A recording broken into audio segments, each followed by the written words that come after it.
Türk korku sinemasında 10 yıldır bir siccin fırtınası esiyor. Onun 7. filmi şimdi karşımızda. Bu kez çocuk mafyasından kaçarak bir konağa yerleşen Doktor Kemal'in ve ailesinin başına gelenler aktarılıyor. Peki nasıl korkutuyor? Filmin tamamına yakınında halüsinasyonlar var zaten. Bir korku unsuru bu. İkinci korku unsuru abartılı makyajlar. Üçüncüsü de İngilizce jump scare denilen ani korkutmalar. Fakat bunlar o kadar mebzul miktarda kullanılıyor ki etkisi olabildiğince azalıyor. Kendi adıma konuşursam bana hiç korkunç gelmedi. Ama hikayede iblislerin insanları ele geçirebilmeleri için insan kötülüğünden beslenmeleri yerinde olmuş. Bir de sanat yönetmenini kutlamak gerekir. Sınırlı bir mekan kabul edebileceğimiz konaktaki tasarımlar ve oradaki eşyalarla objelerin kullanımı oldukça başarılı.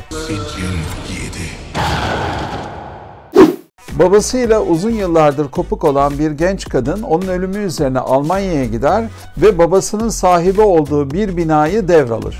Bina görünürde sıradan eski bir bardır ama aslında mahzeninde gizli bir varlık yaşamaktadır. Ve en önemli özelliği de 2 dakikalığına da olsa sizin ölmüş yakınınızı karşınıza getirebilmesidir.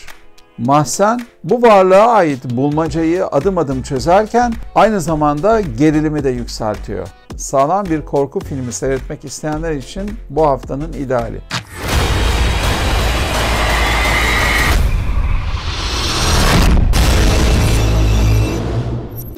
Şu anda gösterimde olan Motorcuların hikayesi de 1960'ların sonlarına doğru ve 1970'lerin başında geçiyor. Çetenin işleyişi önce bir sosyal grup gibi görünürken daha sonra suç işleyen bir oluşuma dönüşmesi ve çete üyelerinin kendine özgü hikayeleri Cathy'nin ağzından aktarılmış. Cathy'nin çeteye bakışı ve yaşadıkları son derece inişli çıkışlı ve sürekli ruhsal dalgalanmalar yaşıyor. Çünkü Cathy Benny'i seviyor, kendisini ona ait hissediyor, onunla evleniyor. Ama Benny de Cathy'yi çok sevmekle birlikte kendisini Vandalların dünyasının bir parçası olarak görüyor. Yönetmen, Vandalların dinamiği ve çete üyelerinin iç dünyalarıyla ilgilenmiş daha çok. Sonuç itibariyle motorcuların motosiklet çetelerini konu alan filmler kategorisinde iyi bir yere oturduğunu söyleyebiliriz.